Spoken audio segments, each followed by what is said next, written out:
Bhagavate Vasudevaya. Srimad Bhagavatam Skanda 1 Bab 8 Sloka 36. Lanjutan doa-doa Dewi Kunti. Srinvanti gayanti grinanti abhiksnasaha smaranti dandati tavehitam janaha ta eva pasyanti acirenna tawakam bhava pravaho paramam padambujam.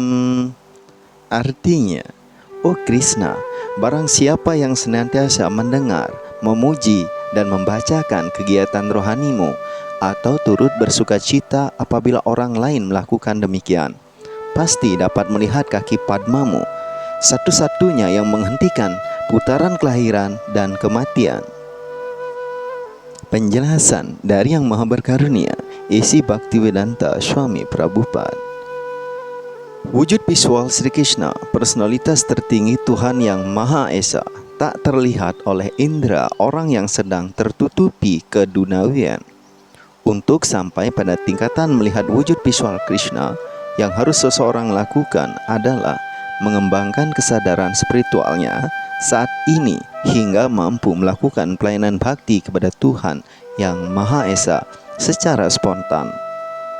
Pada waktu Sri Krishna sendiri berada di muka bumi, tidak semua orang mampu melihat dia sebagai personalitas Tuhan yang Maha Esa.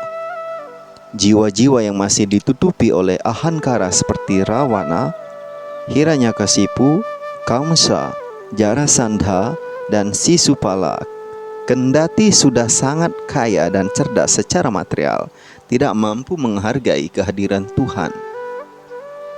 Karena itu, Tuhan yang sudah menyediakan dirinya untuk berada di hadapan mereka, tetap tidak tertangkap oleh indera penglihatan mereka. Kualifikasi yang dibutuhkan ini dapat dikembangkan cukup melalui pelayanan bakti yang dimulai dengan mendengarkan mengenai Tuhan dari sumber yang absah. Bhagavad Gita adalah salah satu sastra populer yang absah, yang pada umumnya didengarkan, dinyanyikan, dibacakan, dan lain sebagainya. Banyak di antara orang yang menekuni bhakti kadangkala ingin melihat wujud visual Krishna, namun tidak berhasil. Hal ini terjadi karena unsur terpenting dari semua cara tersebut adalah srawana, yaitu mendengarkan, bukan dengan melihat. Unsur mendengar dari sumber-sumber absah adalah yang paling efektif. Sayang sekali, sebagian besar orang tidak mendengarkan dari sumber-sumber yang absah karena mereka tersandera oleh pengetahuan akademis pembicara, bukan keinsapan rohaninya.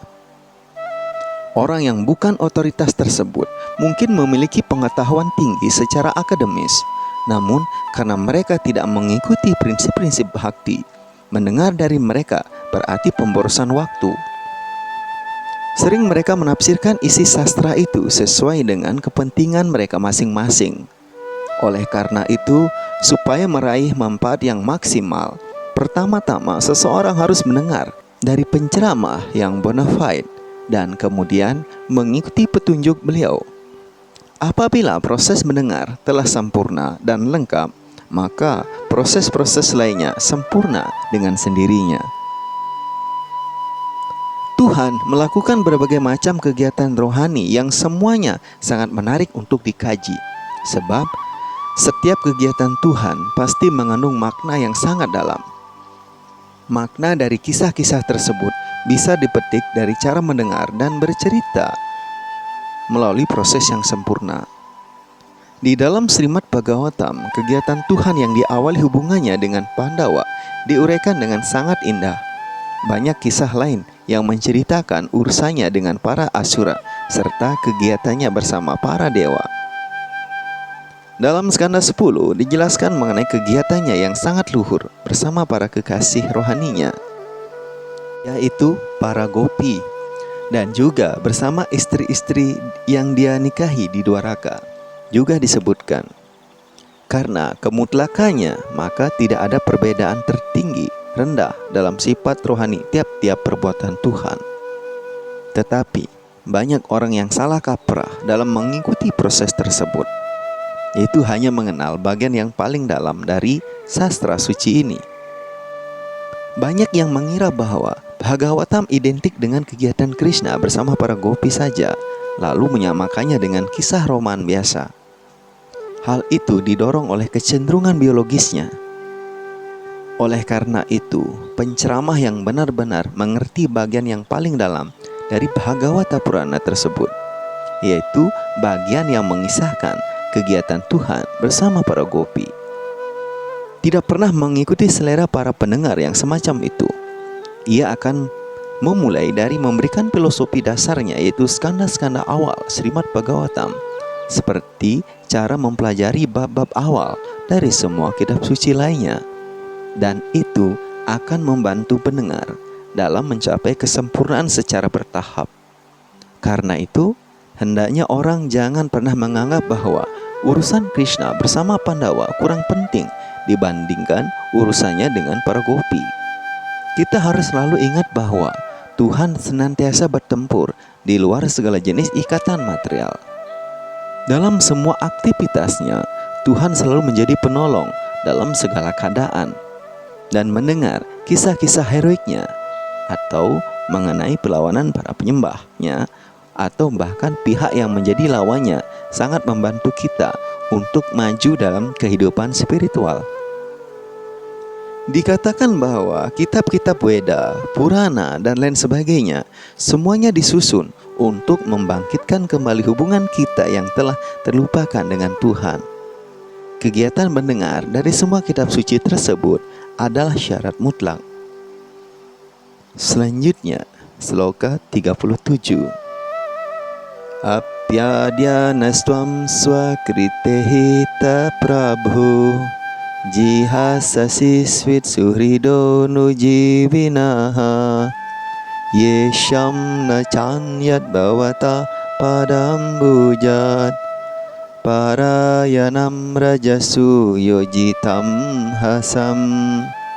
Artinya, oh Tuhanku, setelah Engkau menyelesaikan semua tugas dan kewajibanmu, lalu apakah Engkau akan meninggalkan kami sekarang ini dalam keadaan kami hanya kepada karunia-Mu sepenuhnya bergantung, dan saat ini tidak mempunyai tokoh lain sebagai pelindung kami ketika semua raja sedang memusuhi kami? Penjelasan. Para Pandawa 5 dikatakan sebagai insan-insan yang paling beruntung, karena setiap mereka mengalami kesulitan yang datang silih berganti, mereka selalu ingat kepada Sri Krishna, Tuhan yang Maha Esa, sebagai satu-satunya tempat mereka berlindung. Dalam hidup ini, orang yang menggantungkan hidupnya kepada belas kasih orang lain dianggap orang yang paling nista. Tetapi orang yang hidupnya bergantung kepada karunia Tuhan adalah orang mulia. Penderitaan itu disebabkan oleh keinginan kita untuk berkuasa, menguasai segala sesuatu, di mana alam material yang keras ini tidak membiarkan kita berkuasa. Kita berjuang keras untuk menaklukkan hukum-hukum alam yang tegas ini dengan cara-cara artifisial. Dengan berbagai pengetahuan percobaan yang kita namai kemajuan, hasrat untuk berkuasa ini menaklukkan hukum-hukum alam telah melanda orang-orang di seluruh dunia yang semuanya mengandalkan cara-cara artifisial. Cara ini dimulai dari Rawana yang ingin membuat ekalator langsung ke planet-planet surga, dan hingga kini usaha itu dilanjutkan oleh para ilmuwan modern yang sedang berusaha membawa orang-orang ke planet-planet surga menggunakan teknologi manusia dan mengabaikan hukum alam. Tetapi peradaban yang dapat membebaskan penderitaan manusia hanyalah peradaban yang pro ketuhanan, di bawah arahan Tuhan dan kebergantungan kepada izinnya. Hasil karya manusia yang dianggap peradaban tinggi adalah karya-karya yang mengandung unsur bakti kepada Tuhan, yang berpihak pada kepentingan misi Tuhan. Para Pandawa 5 adalah pelaksana ideal standar peradaban tinggi itu. Mereka tak pernah ragu menggantungkan hasilnya hanya kepada keputusan akhir Sri Krishna. Tetapi mereka bukanlah parasit yang hidupnya menumpang kepada orang lain karena malas. Mereka adalah pribadi-pribadi yang berkualifikasi tinggi, baik mental maupun fisik. Namun, mereka selalu mencari karunia Tuhan, sebab mereka tahu bahwa setiap makhluk hidup menurut kedudukan dasarnya bergantung pada pihak lain. Karena itu, kebergantungan yang paling sempurna adalah kebergantungan kepada Tuhan. Bukannya mandiri secara artifisial atau palsu. Orang yang mencoba mandiri secara palsu, yaitu tidak kepada Tuhan, dia bergantung, disebut anatha atau yang tak terlindungi. Sedangkan orang yang kepada kehendak Tuhan sepenuhnya bergantung disebut sanatha atau orang yang terlindungi. Oleh karena itu, kita harus berusaha menjadi sanatha agar kita senantiasa terlindung dari keadaan yang tidak menguntungkan dalam kehidupan material. Disebabkan oleh pengaruh kehidupan material yang mengelabui ini, kita lupa bahwa keadaan kehidupan material adalah keadaan tersesat yang paling tak diharapkan. Di dalam Bhagavad Gita bab 7 sloka 19 dijelaskan bahwa setelah mengalami kelahiran yang berulang-ulang, orang yang beruntungnya baik akan mengerti kenyataan bahwa Vasudewa adalah segala-galanya, dan cara hidup terbaik adalah sepenuhnya kepada Dia berserah diri. Penyerahan diri total kepada Tuhan itulah penanda seorang Mahatma. Semua anggota keluarga Pandawa adalah para Mahatma dalam kehidupan berumah tangga. Maharaja Yudhishthira adalah pemimpin para Mahatma ini, dan Dewi Kunti adalah ibu mereka. Karena itu, ajaran-ajaran Bhagavad Gita dan semua kitab Purana, khususnya Bhagavata Purana, pasti berhubungan erat dengan sejarah para Mahatma Pandawa tersebut. Bagi Pandawa, berpisah dengan Sri Krishna sama dengan memisahkan ikan dan air. Karena itu, Srimati Kunti Dewi merasakan perpisahan itu seperti sambaran petir. Doa-doa Dewi Kunti itu seluruhnya bermaksud untuk memohon karunia Krishna agar mereka tidak pernah berada jauh-jauh dari Krishna. Perang Kurukshetra telah berhasil menewaskan semua raja yang menentang Pandawa, tetapi masih ada anak cucu mereka yang akan berurusan dengan Pandawa. Bukan hanya Pandawa yang berada dalam situasi sulit, tetapi kita semua selalu berada dalam keadaan seperti itu. Cara hidup terbaik adalah sepenuhnya kepada kehendak Tuhan kita bergantung. Dengan demikian, segala kesulitan kehidupan material teratasi. Selanjutnya, sloka 38. Kevayam namarupabhyam yadu bisaha pandavaha bhavatu darshanam yarhi rasikanam ivesituhu. Artinya, seperti halnya nama dan kemasyhuran badan tertentu berakhir dengan perginya sang roh, demikian pula jika engkau tidak memerhatikan kami, segala kemasyhuran dan aktivitas kami beserta para Pandawa dan para Yadu akan selekasnya berakhir. Penjelasan: Kunti Dewi sadar sepenuhnya bahwa seluruh perjalanan hidup Pandawa digerakkan oleh Sri Krishna. Tak dapat disangkal bahwa Pandawa telah mempunyai kedudukan mulia dalam soal nama baik dan popularitas di bawah kepemimpinan Maharaja Yudhishthira. Kepribadian moralitas juga tak diragukan bahwa para Yadu adalah sekutu besar Pandawa. Tetapi tanpa tuntunan Sri Krishna, gabungan Pandawa dan Yadu tidak berarti apa-apa. Seperti halnya indera-indera badan kita tak berguna tanpa menerima petunjuk dari kesadaran. Tidaklah patut membanggakan prestasi, popularitas, kewibawaan tanpa menyadari bahwa pencapaian itu semua atas pemberian Tuhan. Makhluk hidup selalu bergantung pada pihak lain. Pihak yang paling patut diandalkan hanyalah Tuhan.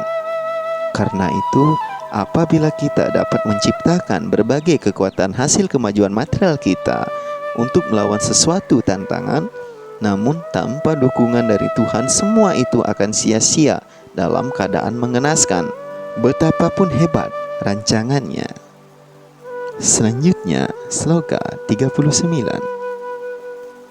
Niyam subishyate tatra yate daningadadhara Tuat padairang kita bhati swalakshana vilaksitaihi. Artinya, penjelasan. Ada tanda-tanda tertentu pada telapak kaki Padma Tuhan yang membedakan Tuhan dengan pribadi lainnya. Tanda bendera, petir, alat penghala gajah, payung, bunga padma, cakra, dan sebagainya tergurat pada telapak kaki Padma Tuhan. Tanda-tanda ini tertera di tanah yang disentuh oleh telapak kaki Padma Tuhan. Tanah Hastinapura dengan demikian dicap oleh tanda-tanda seperti itu selama Sri Krishna berada di sana bersama Pandawa, sehingga kerajaan Pandawa menjadi subur makmur disebabkan oleh tanda-tanda yang bertuah tersebut. Kunti Dewi menunjukkan tanda-tanda khas itu dengan cemas bahwa akan terjadi kemalangan dalam ketidakhadiran Sri Krishna. Selanjutnya, sloga 40. Ime jana pada sprida supakwausa diwirudaha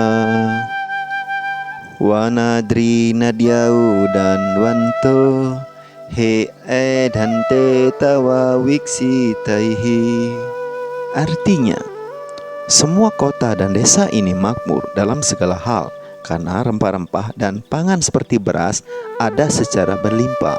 Pohon-pohon berbuah lebat, air, sungai-sungai mengalir deras, bukit-bukit penuh dengan mineral, dan lautan penuh dengan kekayaan laut. Ini semua karena engkau memandang sekilas padanya. Penjelasan. Perkembangan ekonomi manusia menjadi maju berkat pemberian alam, bukan karena industri. Usaha-usaha industri diprakarsai oleh peradaban yang tak berketuhanan dan menghancurkan esensi tujuan kehidupan manusia. Semakin besar perindustrian, semakin besar dampak buruk yang ditimbulkannya dan menguras sekian besar energi hidup manusia. Memang benar telah membuat nyaman hidup segelintir orang, namun memeras hidup mayoritas orang yang menimbulkan keresahan di mana-mana. Anugerah alam seperti beras, biji-bijian, sayuran, buah-buahan, dan dari sungai dan pegunungan menghasilkan berbagai permata, logam mulia, mineral, dan lain sebagainya. Dan dari lautan menghasilkan banyak mutiara dan lain sebagainya, di mana semua itu tersedia atas perintah yang maha kuasa. Atas kehendaknya lah alam menghasilkan benda-benda berharga tersebut secara berlimpah, ataupun alam membatasi persediaannya sewaktu-waktu. Menurut hukum alam, manusia berhak memanfaatkan anugerah alam, namun wajib berterima kasih dan puas atas kemakmuran yang diberikan oleh alam, tanpa bermaksud untuk menguasai atau mengeksploitasinya sampai kering. Semakin kita serakah dan mencoba memerasnya, semakin kita terperangkap oleh reaksi keserakahan kita. Jika sudah tersedia bahan pangan seperti beras dan biji-bijian, buah, sayur, dan bumbu-bumbu yang sangat mencukupi, mengapa kita harus membunuh makhluk-makhluk tak berdosa untuk dijadikan bahan pangan? Bukankah tak perlu mengonsumsi daging hewan jika sudah tersedia bahan pangan yang lebih baik seperti beras, biji-bijian, dan sayuran yang sangat mencukupi? Air sungai yang berlimpah membuat sawah dan ladang menjadi subur makmur, sehingga hasil pertanian berhasil melampaui kebutuhan. Dari hutan dan bebukitan yang sehat, manusia dapat mengambil bahan-bahan kimia atau mineral yang dibutuhkan. Dan dari sungai dan lautan yang terjaga kebersihannya, manusia dapat menikmati berbagai permata atau hasil tambang lainnya. Jika peradaban manusia terjaga dengan baik, maka bahan pangan seperti beras dan biji-bijian, zat mineral, permata, susu, dan lain sebagainya akan berlimpah ruah. Lalu mengapa bercita-cita membangun industri raksasa yang akan merusak lingkungan serta memeras tenaga sejumlah orang yang bernasib malang? Tetapi segala pemberian alam tersebut bergantung pada karunia Tuhan. Karena itu, yang harus kita lakukan adalah mematuhi hukum-hukum Tuhan dan melalui jalan bakti kita berusaha meretas kesempurnaan hidup. Petunjuk-petunjuk Kunti Dewi sangatlah tepat. Harapan Dewi Kunti adalah agar umat manusia dapat memanfaatkan karunia Tuhan yang Tuhan limpahkan kepada mereka dan menjaga kelestarian alam dengan baik atas karunia-Nya. Selanjutnya, sloka 41. Atha Visvesa Vishwatman Vishwamurte Swake Sume Sneha Pasam Imam Cindhi Dridham Pandu Subrisnisu. Artinya, oleh karena itu, oh penguasa alam semesta, roh alam semesta, oh kepribadian bentuk semesta, mohon putuskan ikatan rasa sayangku terhadap sanak keluargaku, para Pandawa dan Vrishni. Penjelasan: penyembah murni Tuhan merasa sungkan meminta sesuatu dari Tuhan untuk kepentingan pribadinya. Tetapi orang yang berumah tangga kadang-kadang terpaksa mengharapkan pertolongan Tuhan karena mereka diikat oleh rasa sayang terhadap keluarganya. Srimati Kunti Dewi menyadari kenyataan ini, dan itu sebabnya ia berdoa kepada Tuhan agar Tuhan segera memutus ikat rasa sayang Kunti terhadap keluarganya sendiri, yaitu para Pandawa dan Vrishni. Pandawa 5 adalah putra-putra kandung Dewi Kunti, sedangkan para Vrishni adalah anggota-anggota keluarga ayah Kunti. Krishna mempunyai hubungan keluarga yang sama terhadap kedua keluarga tersebut. Kedua keluarga itu membutuhkan bantuan Sri Krishna sebab kedua-duanya adalah penyembah-penyembah yang bergantung pada Tuhan. Kunti Dewi ingin agar Sri Krishna tetap bersama putra-putranya para Pandawa. Tetapi jika Krishna mengabulkan permintaan Kunti seperti itu, maka keluarga ayah Kunti akan kehilangan manfaat kehadiran Krishna. Semua keberpihakan ini mengoyahkan pikiran Kunti, sehingga dia ingin memutuskan ikatan rasa sayang tersebut. Penyembah murni memutus ikatan-ikatan terbatas berupa rasa sayang terhadap keluarganya dan memperluas kegiatan pelayanan baktinya bagi semua roh yang terlupakan. Contoh teladan adalah 6 Goswami yang mengikuti jejak Sri Chaitanya. Mereka semua adalah anggota keluarga-keluarga kaya yang paling terpelajar dan berbudaya tinggi dalam golongan atas di masyarakat. Namun, demi kesejahteraan orang banyak, mereka meninggalkan rumahnya yang nyaman dan menjadi petapa. Memutus segala rasa sayang terhadap keluarga berarti memperluas lapangan kegiatan. Tanpa berbuat seperti itu, tak seorang pun yang dapat memiliki kualifikasi sebagai Brahmana, raja, pemimpin rakyat, maupun penyembah Tuhan. Personalitas Tuhan Yang Maha Esa telah menunjukkan perbuatannya sendiri dengan berperan sebagai seorang raja teladan. Sri Ramachandra memutus ikatan rasa sayangnya terhadap istri kesayangannya agar diikuti oleh umat manusia. Insan-insan seperti Brahmana, penyembah murni, para raja atau tokoh masyarakat sudah siap dan berjiwa besar dalam menjalani laku tanpa mereka masing-masing. Kenyataan ini diketahui dengan baik oleh Srimati Kunti Dewi. Dewi Kunti menyadari bahwa dirinya tidaklah sekuat mereka, dan oleh karena itu dia berdoa agar dirinya diberikan kekuatan untuk mampu lepas dari ikatan rasa sayang terhadap keluarganya. Tuhan disebut penguasa alam semesta atau penguasa pikiran semesta. Hal ini menunjukkan bahwa Tuhan memiliki kesanggupan maha perkasa dalam memotong simpul kuat kasih sayang keluarga. Karena itu, kadangkala Tuhan melakukan pemutusan paksa ikatan kasih sayang keluarga seorang penyembahnya yang mendapat perhatian khususnya melalui pengaturan energinya yang maha perkasa atas karunia istimewanya. Pemutusan tersebut membuat penyembah itu sepenuhnya bergantung kepada Tuhan, sehingga terbuka pikiran sang penyembah untuk berpaling kepadanya. Demikianlah pembacaan Srimad Bhagavatam pada hari ini. Terima kasih telah mengikuti. Semoga hari-hari Anda penuh keberuntungan, kebahagiaan, segala karunia datang dari segala penjuru. Sampai jumpa esok pada waktu dan kesempatan yang sama. Jai Grand Tejo Srimad Bhagavatam Mahapurana Ki Jai.